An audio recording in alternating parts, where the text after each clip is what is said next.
for today's update. Mag-cut ko og Merry Christmas stickers. So, yan, ako na po yung nag-layout pero pali siya na layout elements, di ka na siya sa po ang ginagamit na app na Canva. So wala kay Canva, hindi siya gamitin kay aside na dili na kaayo need na mag-effort na gihimo, especially pa yan ng hindi pa kayo kabalo ng graphic designing. So pwede rin nato siya magamit ang elements sa Canva.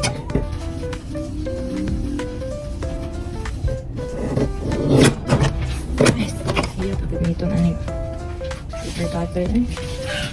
Dami siyang buntingon. Pipila ko basta di pa buntingon kaysa ng paper cutter. Dami naman ko kayo kalawang sa inyo hanggang ito nga mahal siya ito. So need na ko siya i-cut thoroughly. Kaya gibutang mo na ko siya border nga itong para na ako'y guide pag-cut, which is naka 1 po siya.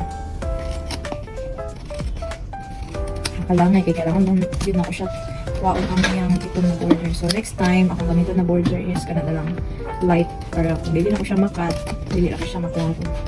Para lang din na ako yung makita na line para pag-cut na ko, hindi siya hili.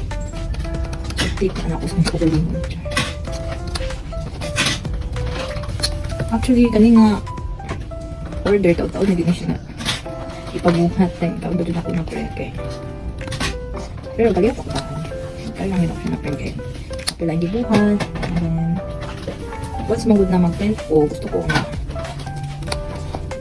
bulto-bulto bitaw. Hindi kay mag-print ko karoon isa lang. Ganyan ako isa lang. So ako na ko dungan nun. Pero, kung hindi siya rush, munang mga tanan dyan ko daan sa magpabuhat kung gano'n sa gamiton. Kaya para ma-adjust na ko ang schedule. Kaya for example, gani siya nga sticker o nagpabuhat. Gani siya Monday, then gamito niya Thursday, so ako pa tong time. So pwede pa na ko siya ma-dungan sa uban ng mga project kung naapay mo apas.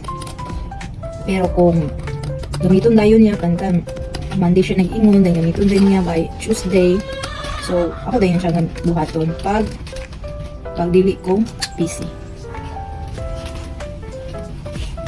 So ako kung i-inform daan si client kung na-accommodate pa na ko yung rush order o delay kay kasi makaingon ko makaanak, mabuhat na ako pero dili di ay, so may nang i-inform na ko siya daan kung depende po sa akong time. So hapit na, igunting na lang din ako siya kay mas dali.